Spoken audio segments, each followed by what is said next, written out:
Amenhotep was in control.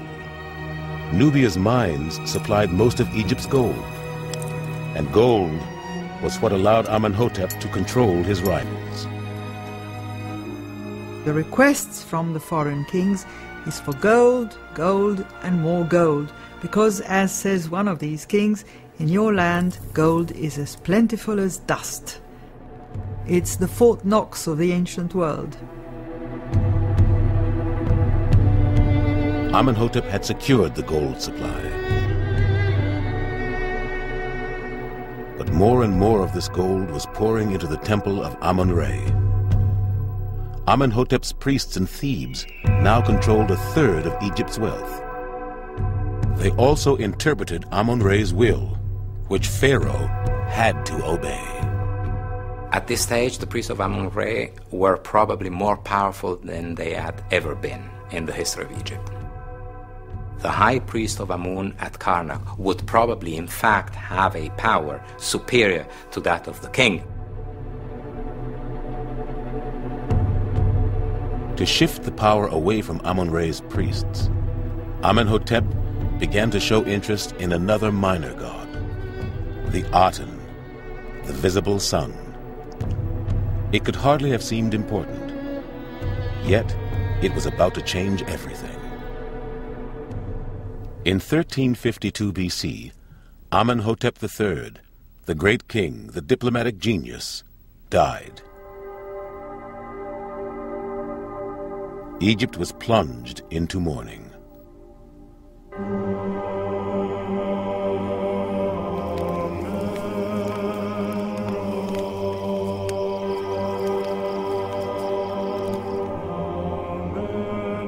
The death of the king must have been a terrible event. This is a man who had dominated politics, religion, the life of not only his subjects, but the life of the empire for such a long time.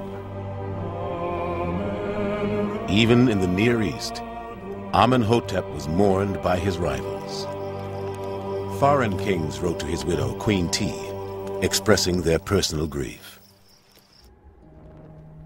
I cried, I sat, I did not eat or drink.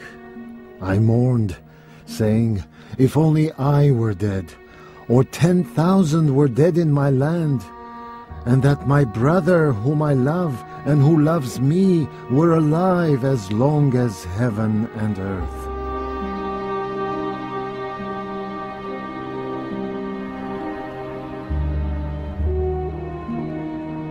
Amenhotep III died in the course of his 39th year. Probably in his last days he could look out over the empire that seemingly the sun would never set over. He could think of a world at peace, where diplomacy ruled, where the wealth of Egypt was undoubted, and he could leave it all to his son, Amenhotep IV.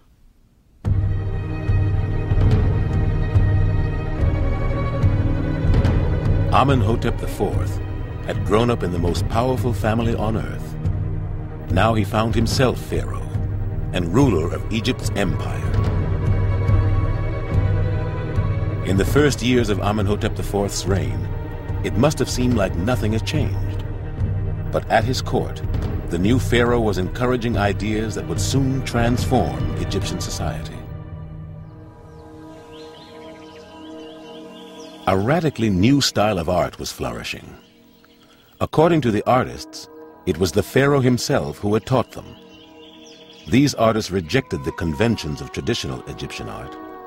Instead, they celebrated the vibrancy of the real world. Their work was sensual and filled with movement.